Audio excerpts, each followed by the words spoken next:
প্রিয় দর্শক শ্রোতা, আসসালামু আলাইকুম এবং অশেষ শুভকামনা সবার জন্য। গয়েশ্বরচন্দ্র রায় নানা কারণে আলোচনায় থাকেন প্রায়শই। প্রিয় দর্শক শ্রোতা, তিনি বর্তমানে ঢাকা-৩ আসন থেকে নির্বাচিত সরকারি দলীয় সংসদ সদস্য এবং বিএনপির কেন্দ্রীয় কমিটির সদস্য। এইটুকু তো আমরা সবাই জানি। তো গয়েশ্বরচন্দ্র রায় গত 17ই ফেব্রুয়ারি যখন মন্ত্রিপরিষদের শপথ অনুষ্ঠান চলছিল, সেখানে একটি ছোট্ট ঘটনাকে কেন্দ্র করে আলোচনার কেন্দ্রবিন্দুতে আবার চলে আসেন নতুন করে। সেটি একটি বিব্রতকর পরিস্থিতি ছিল তার জন্যে, কারণ শপথ অনুষ্ঠানে সংসদ সদস্যরা যার যার আসন গ্রহণ করেছিলেন। তো সেখানে কে কে মন্ত্রী হবেন সেই বিষয়টি তখনও পর্যন্ত চূড়ান্ত হয়নি। তো বিএনপির একজন জ্যেষ্ঠ নেতা হিসাবে সামনের সারিতেই তিনি অন্যান্য সংসদ সদস্যদের সঙ্গে বসেছিলেন জাতীয় সংসদে। তো কিছুক্ষণ পর দেখা গেল, নিশ্চয়ই এটি একটি ভিডিও ক্লিপ ভাইরাল হয়েছে, আপনাদের অনেকেরই হয়তো দেখা আছে। তো কিছুক্ষণ পর একজন সরকারি কর্মকর্তা ঘোষণা করলেন যে সেখানে শুধু যারা মন্ত্রী হচ্ছেন তাদের ছাড়া বাকি সবাই চলে যাবেন, বাকিরা কেউ সেখানে থাকতে পারবেন না।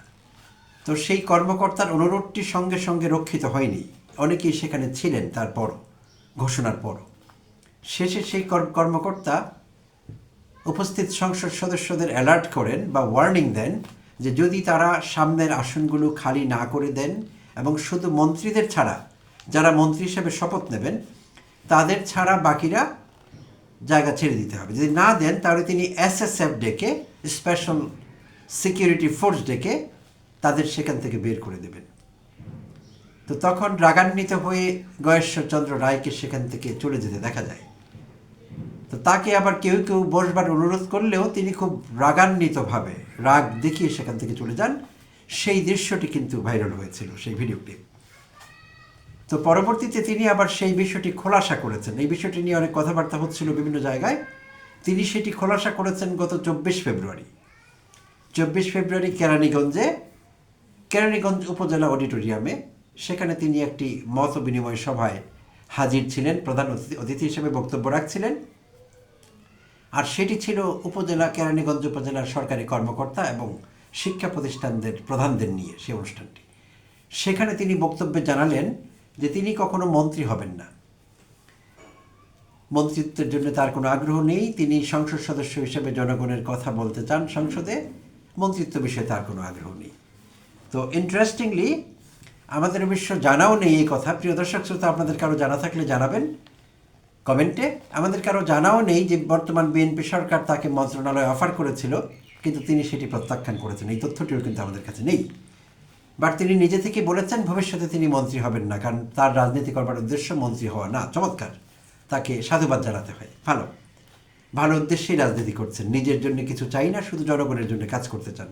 এমন নেতাই তো আমাদের দরকার। আচ্ছা, তো এর বাইরে গয়েশ্বরচন্দ্র রায়কে দেখলে যে কেউ বিভ্রান্ত হতে পারেন, যারা তাকে আগের থেকে চেনেন না। মাশাল্লাহ, চেহারায় নূর, পোশাক আশাকে একেবারেই একজন মাওলানা মুফতির মতো দেখতে লাগে। সফেদ শুভ্র পাঞ্জাবি পাজামা, মাথায় কিস্তি টুপি, পাঞ্জাবির সঙ্গে মিল রেখে, গ্রেট কম্বিনেশন, খুবই ভালো লাগে। যে কারো তৃপ্তি হবে দেখে, ভালো লাগবে, চোখ জুড়াবে। যে একজন অনেকদিন পর একজন সহি শুদ্ধ মানুষকে দেখলাম, একজন সাচ্চা মুসলমানের প্রতিকৃতি, তার চেহারা সুরতে, তার লেবাসে, ভালোই লাগে দেখতে, খারাপ লাগে না। তো যেটি বলছিলাম, যারা তাকে চেনেন তারা হয়তো জানবেন যে তিনি গয়েশ্বরচন্দ্র রায়, বা তিনি এই পোশাকটি পছন্দ করেন।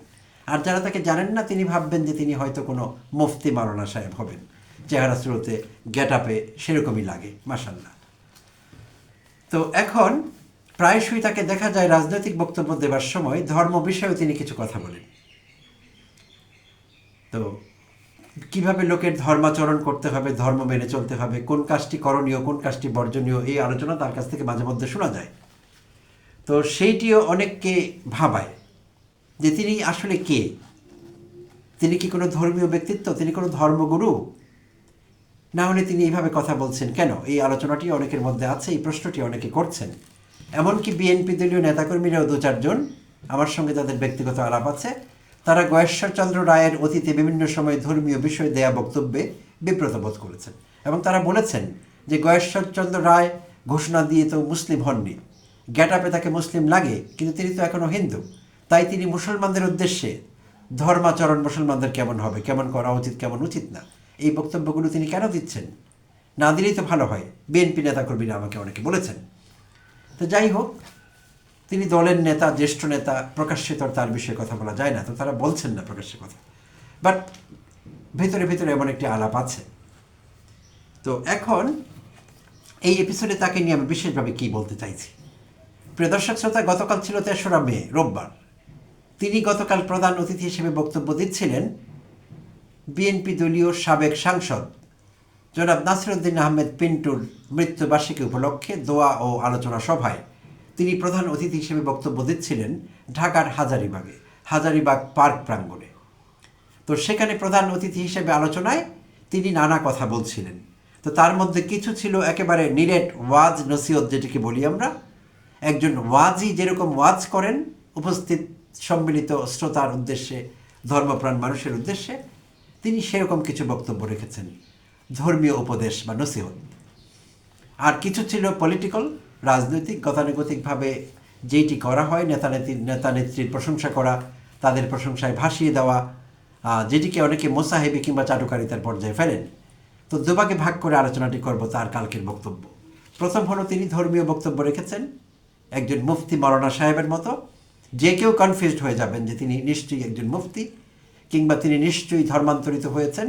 এখন ইসলাম ধর্মের পক্ষে, ইসলাম ধর্মের অনুসারীদের তিনি অনুশাসন শেখাচ্ছেন, কিভাবে কি করতে হবে, কি করতে হবে না। এই বিভ্রান্তি যে কোনো লোকের পক্ষে হওয়া খুবই স্বাভাবিক। তো তার জবানিতে শুনে নেই তিনি কি ওয়াজ নসিহত করেছিলেন এবং রাজনৈতিক বক্তব্য কতটুকু দিয়েছিলেন, সেই অংশটুকু কী ছিল। তো দুভাবে ভাগ করে আলোচনা করব। প্রথমে আমি বলতে চাইছি তিনি রাজনৈতিক বক্তব্য কি দিয়েছিলেন সেখানে। আচ্ছা, তিনি নাসিরউদ্দিন পিন্টু সম্পর্কে কিছু আলোচনা করছিলেন, তার স্মৃতিচারণ করছিলেন। তো এক পর্যায়ে তিনি বললেন উপস্থিত সবাইকে যে নাসিরউদ্দিন আহমেদ পিন্টুর আদর্শ অনুসরণ করতে হবে সবাইকে। তো প্রিয় দর্শক শ্রোতা, আমরা তখনই কাউকে অনুকরণের আদর্শ মনে করি যখন সত্যিকার অর্থে সেই মানুষটি এমন কোনো আদর্শ রেখে যেতে পেরেছেন যা অনুকরণযোগ্য।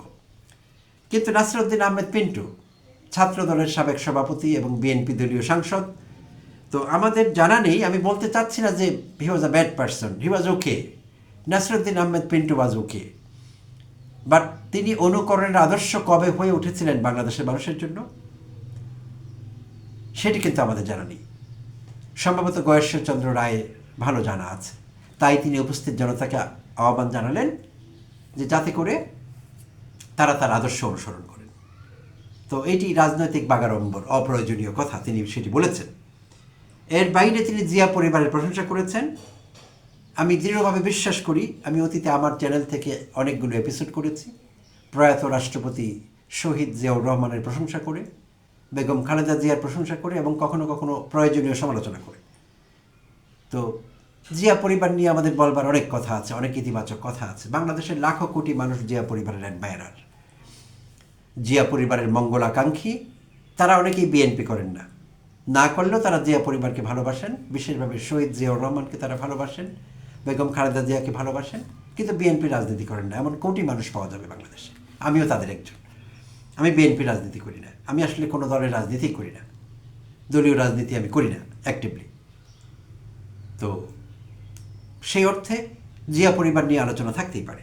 তো তিনি যা বলছিলেন সেগুলো গতানুগতিক কথা, সে আগের সেই সাবেক কিছু টিপিক্যাল প্রশংসা, যেগুলো না করলেও ভালো হতো, প্রয়োজন ছিল না সেগুলো।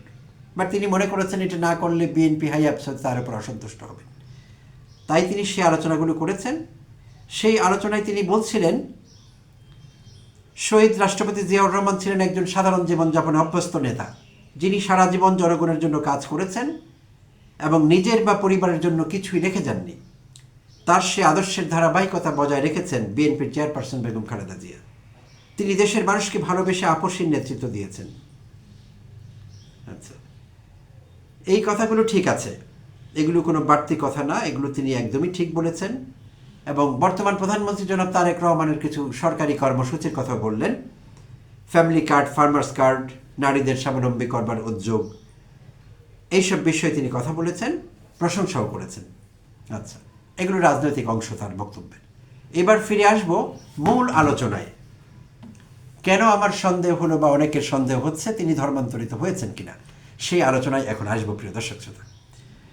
তো সেই অংশটুকুতে তিনি যা বলেছিলেন সেটি হেডলাইন করেছে, আমার চোখে যুগান্তর পড়েছে, অন্য পত্রিকাও করে থাকতে পারে।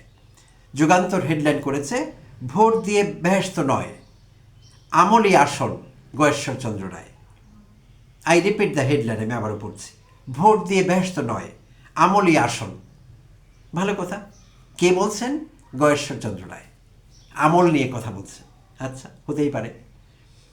এইবার ডিটেইলে দেখবো তার বক্তব্য প্রিয় দর্শক শ্রোতা। বিএনপির স্থায়ী কমিটির সদস্য, ঢাকা ৩ আসনের সরকারি দলের সংসদ সদস্য গয়েশ্বরচন্দ্র রায় বলেছেন, ভোট দিয়ে বেহেশত লাভ করা যায় না, আমলই আসল।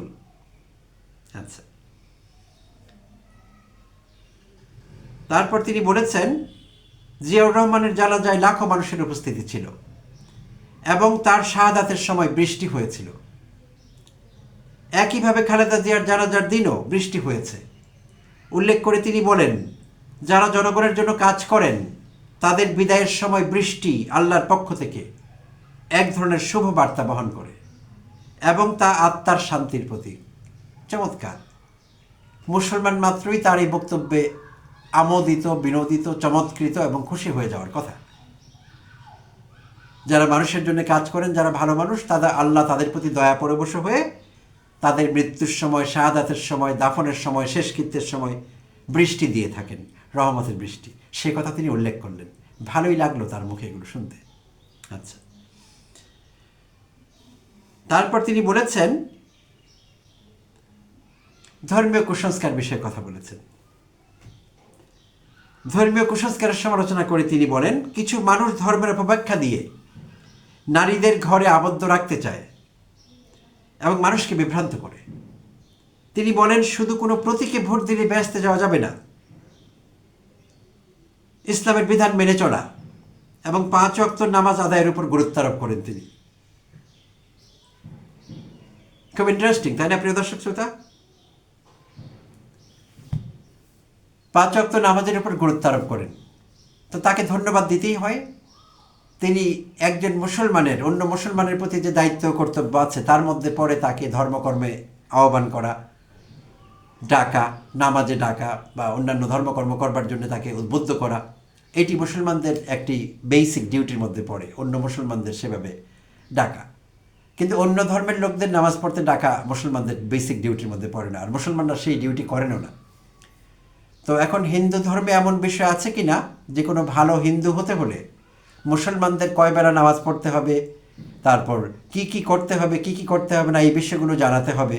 এটি হিন্দু ধর্মের বেসিক টিচিংয়ের অংশ কিনা আমি জানি না, যেহেতু আমি হিন্দু ধর্ম বিশেষজ্ঞ নই। পড়েছি, গীতা উপনিষদ পড়া আছে, সবগুলো ধর্মই পড়েছি, কোনো ধর্ম বাদ দিইনি। খ্রিস্ট ধর্ম, ইহুদি ধর্ম, বৌদ্ধ ধর্ম সবই পড়া আছে, পড়তে হয়েছে জানবার জন্য। তো আমার যদ্দূর জ্ঞান সেটা সীমিতই হবে। তারপরে বলছি, কোনো হিন্দুর প্রতি এমন নির্দেশনা আছে কি না যে কোনো মুসলিম কীভাবে জীবনযাপন করবেন, তার জীবন আচার কেমন হবে, তার ধর্মাচার কেমন হবে, এই বিষয়ে মুসলমানদের উদ্বুদ্ধ করতে হবে, এমন কর্তব্য কোনো হিন্দুর উপর অ্যাসাইন করা আছে কিনা আমার জানা নেই। বাট এই দায়িত্বটি নিরলসভাবে পালন করে চলেছেন অনেকদিন থেকে আমাদের গয়েশ্বরচন্দ্র রায়। তো প্রিয় দর্শক শ্রোতা, আপনারা কি ভাবছেন? তার এই মুফতিয়ানা কিংবা এই যে নতুন শায়েক হয়ে উঠলেন তিনি, তার এই ভূমিকাটি আপনারা কিভাবে দেখছেন কমেন্টে জানাতে ভুলবেন না। তবে প্রসঙ্গক্রমে বলছি, এই বিষয়টি বিএনপি সম্পর্কে অনেককে ভুল বার্তা দিচ্ছে, যে বিএনপি নেতা যিনি ধর্মীয় দিক থেকে একজন হিন্দু, তিনি কেন মুসলমানদের এবং তাদের ধর্ম নিয়ে এমন ওয়াজ নসিহত করছেন এবং এগুলোকে আবার রাজনীতির সঙ্গে গুলিয়ে ফেলছেন। এগুলো করা তার জন্য ঠিক আছে কিনা বা চূড়ান্ত বিচারে এটি বিএনপির জন্য ঠিক আছে কিনা, ঠিকঠাক যাচ্ছে কিনা, বিষয়টি এটি বিএনপির দল হিসেবে দেখবার দরকার আছে। এবং জনাব গয়েশ্বরচন্দ্র রায়েরও আমাদের পরিষ্কার বার্তা দেওয়া আমাদের দরকার আছে। তিনি এতটা আগ্রহ ইসলাম ধর্ম সম্পর্কে দেখাচ্ছেন, কারণটি কি? তিনি কি ধর্মান্তরিত হবার কথা ভাবছেন, নাকি ভেতরে ভেতরে হয়ে গিয়েছেন আমরা কিন্তু জানি না বিষয়টি। জানলে হয়তো ভালো হতো, ধোঁয়াশা পরিষ্কার হতো এবং তার বক্তব্যগুলোকে আমরা আরও আন্তরিকভাবে নিতে পারতাম যে কোনো নতুন মুফতির আগমন ঘটেছে শহরে। ধন্যবাদ প্রিয় দর্শক শ্রোতা, সঙ্গে থাকবার জন্য।